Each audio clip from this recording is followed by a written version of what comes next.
This channel does not promote any violent, harmful, or illegal activities. All content provided by this channel is meant for an educational purpose only.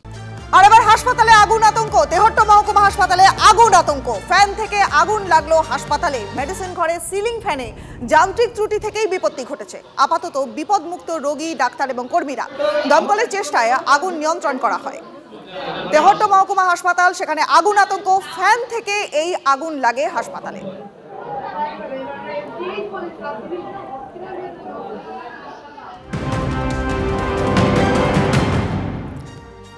দেখুন, আবারও উত্তপ্ত হয়ে উঠল রাজনীতি। AIIMS ইস্যুতে আবারও তপ্ত উত্তরের রাজনীতি। রায়গঞ্জ এইমস তৈরি নিয়ে উদ্যোগী বিজেপি সাংসদ কার্তিক চন্দ্র পাল। কেন্দ্রকে প্রস্তাব পাঠাক রাজ্য, এই আবেদন জানিয়ে মুখ্যমন্ত্রীকে চিঠি রায়গঞ্জের সাংসদের। রাজ্য চাইলেই কেন্দ্র এইমস দিতে প্রস্তুত।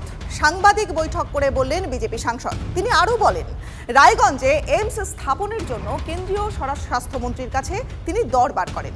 সেই আবেদনের প্রেক্ষিতে স্বাস্থ্যমন্ত্রী জানিয়েছেন, রাজ্য দ্বিতীয় এইমস স্থাপনের প্রস্তাব দেয়নি। সাংবাদিক বৈঠকে ঠিক এমনটাই জানান কার্তিক চন্দ্র পাল। সম্মানীয় জেপি নাড্ডা মহাশয়, আমি ওনাকে রায়গঞ্জ এইমস হসপিটালের ব্যাপারে লিখেছিলাম। উনি আমাকে আমার যে লেটার দিয়েছিলাম তার উত্তরে উনি জানিয়েছেন যে ওয়েস্ট বেঙ্গল গভর্নমেন্ট থেকে এখন অবধি সেকেন্ড এইমস এর প্রপোজাল দেওয়া হয়নি। মুখ্যমন্ত্রীকে আমি অনুরোধ করেছি আমাদের উত্তরবঙ্গের স্বার্থে উনি যেন সেকেন্ড এইমস এর জন্য কেন্দ্র সরকারের কাছে একটা প্রপোজাল পাঠায়। রায়গঞ্জে এইমস ইস্যু নিয়ে রাজ্যসভায় সরব হয়েছেন বিজেপি সাংসদ শ্রমিক ভট্টাচার্য।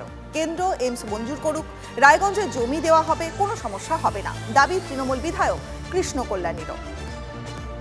দরবার করা কি আছে? আমি আগে কার্তিক বাবুকে বলবো উনি স্যাংশন নিয়ে আসুক, হ্যাঁ, তারপর পশ্চিমবঙ্গের সরকার দ্বারা যা পদক্ষেপ নেওয়া দরকার আছে আমরা তার জন্য প্রস্তুত। এইমস আর আসার প্রস্তাব আসেনি, আগে এক্সপ্রেস অফ ইন্টারেস্ট দেখা কেন্দ্র সরকার, চিঠি দিক, এক্সপ্রেস অফ ইন্টারেস্ট দেখা, তারপর নিশ্চিত রাজ্য সরকার তার রেসপন্ড করবে। এদিকে এই এইমস ইস্যুতে বিজেপি এবং তৃণমূলকে তীব্র কটাক্ষ করেছেন কংগ্রেসের জেলা সভাপতি মোহিত সেনগুপ্ত। মুখ্যমন্ত্রীকে বলে দিচ্ছে তুমি প্রস্তাব পাঠাও, বলটা ছেড়ে দিন। মুখ্যমন্ত্রী নাটকবাজি চলছে, এটা বিজেপি একদিকে করছে, তৃণমূল কংগ্রেস একদিকে করছে। আমাদের এইমস নিয়ে গেছে, আমাদের মুখের গাছ নিয়ে নিচ্ছে। দিদি দলকেই এই পাপের প্রায়শ্চিত্ত করতে হবে।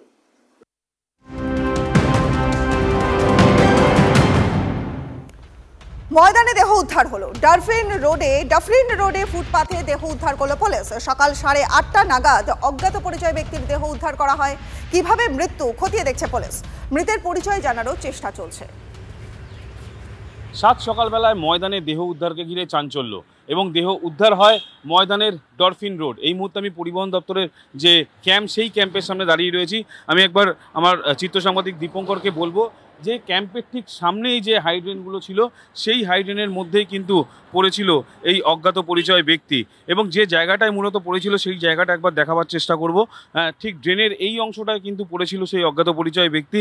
এবং সকালবেলায় প্রাতঃভ্রমণকারী যারা মাঠে আসে তারাই কিন্তু প্রথম দেখতে পায় এবং দেখতে পেয়ে খবর দেয় ময়দান থানার পুলিশকে।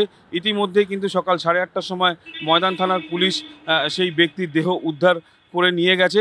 এবং কে এই ব্যক্তি পরিচয় এখনও জানা যায়নি, তবে প্রাথমিক যেটা অনুমান 35 থেকে 40 বছর বয়স এই ব্যক্তির।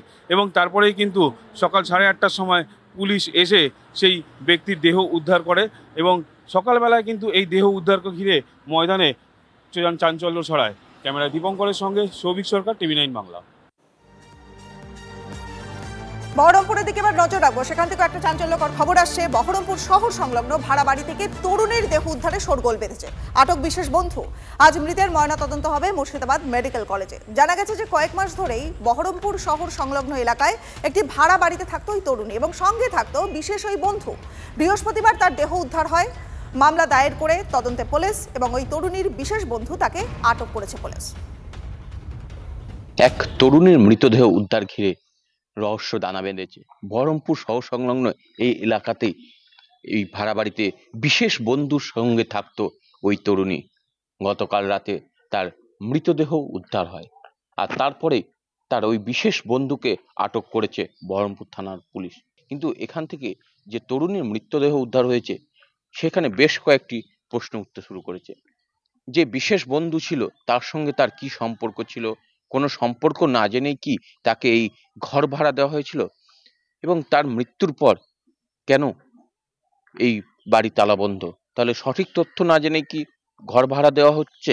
পুলিশ জানিয়েছে যে পরিবারের পক্ষ থেকে লিখিত অভিযোগ দায়ের হয়নি, তবে তারা নিজেরা একটি মামলা দায়ের করে তার তদন্ত শুরু করেছে। ওই তরুণীর আজ ময়না তদন্ত হবে মুর্শিদাবাদ মেডিকেল কলেজ হাসপাতালে। সব মিলিয়ে তরুণীর রহস্য কিনারা করতে বহরমপুর থানার পুলিশ। মুর্শিদাবাদ থেকে ক্যামেরায় সিদ্ধার্থর সাথে কৌশিক, TV9 বাংলা। একের পর এক ট্যাব জালিয়াতির ঘটনা এই মুর্শিদাবাদে। সাগরপাড়ার একটি স্কুলের ট্যাবের 4টি ছাত্রের টাকা গিয়েছে উত্তর দিনাজপুরের এক ব্যক্তির অ্যাকাউন্টে। তারা অভিযোগ দায়ের করেছে সাগরপাড়া থানায়। ইতিমধ্যে মুর্শিদাবাদ জেলায় এখনো পর্যন্ত 4টি FIR দায়ের হয়েছে এই ট্যাব জালিয়াতির ঘটনায়। প্রথমে 3টি স্কুলের টাকা শোনা গেছিল বা তাদের অভিযোগ ছিল বিহারের পূর্ণিয়া এবং কিষানগঞ্জ জেলায় বিভিন্ন ব্যক্তির অ্যাকাউন্টে গিয়েছে, এবং এরপর যাচ্ছে উত্তর দিনাজপুর। একের পর এক এই জালিয়াতির ঘটনায় কিন্তু একাধিক প্রশ্ন উঠছে। তবে এখানকার স্থানীয় হেডমাস্টারদের অভিযোগ যে এর আগেই কিন্তু যখন পোর্টালে নাম নথিভুক্ত হয় সেই সময় কিন্তু এইরকম আশঙ্কা করা হয়েছিল, সেই সময় অবৈধ নাম কিছু ঢুকে গেছিল।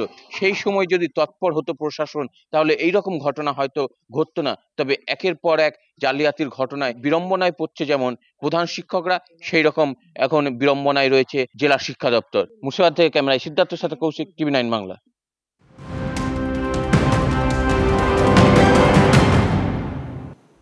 এবার একটু নজর রাখবো ওয়েদার আপডেটে। জোরদার উত্তরে হাওয়ায় ঠান্ডা আমেজ বাংলায়, তবে পুরোপুরি শীত কিন্তু আসতে এখনো ঢের দেরি। অবশেষে 20 ডিগ্রি সেলসিয়াসে নামলো কলকাতার তাপমাত্রা। মরশুমে প্রথমবার আলিপুর দমদমে 20 ডিগ্রিতে পারদ। দিল্লির চেয়েও বেশি ঠান্ডা পুরুলিয়া বীরভূমে। দিল্লির সর্বনিম্ন তাপমাত্রা 15.6 ডিগ্রি সেলসিয়াস, পুরুলিয়ায় 14.1 ডিগ্রি, শ্রীনিকেতনে 15.4 ডিগ্রি। সর্বনিম্ন তাপমাত্রা আরও কিছুটা নামার আশা, তবে বেলায় ঠান্ডার আমেজ এখনই মিলবে না। দিল্লিতে প্রবল ধোঁয়াশা, বন্ধ করে দেওয়া হলো 5ম শ্রেণী পর্যন্ত স্কুল। শিশু এবং বৃদ্ধদের বাইরে না বেরোনোর পরামর্শ দিচ্ছেন সরকার। গত কয়েকদিনের বাতাসে দূষণের মাত্রা 400 ছাড়িয়েছে। রাজধানীতে দৃশ্যমানতা কার্যত তলানিতে পৌঁছেছে। পরবর্তী পদক্ষেপ ঠিক করতে আজ বৈঠকে দিল্লি সরকার। অড ইভিনের মতো চূড়ান্ত সিদ্ধান্ত হয় কিনা নজর থাকবে। পরবর্তী নির্দেশ না আসা পর্যন্ত 5ম শ্রেণী অবধি স্কুল বন্ধ, ততদিন অনলাইনে ক্লাস চলবে।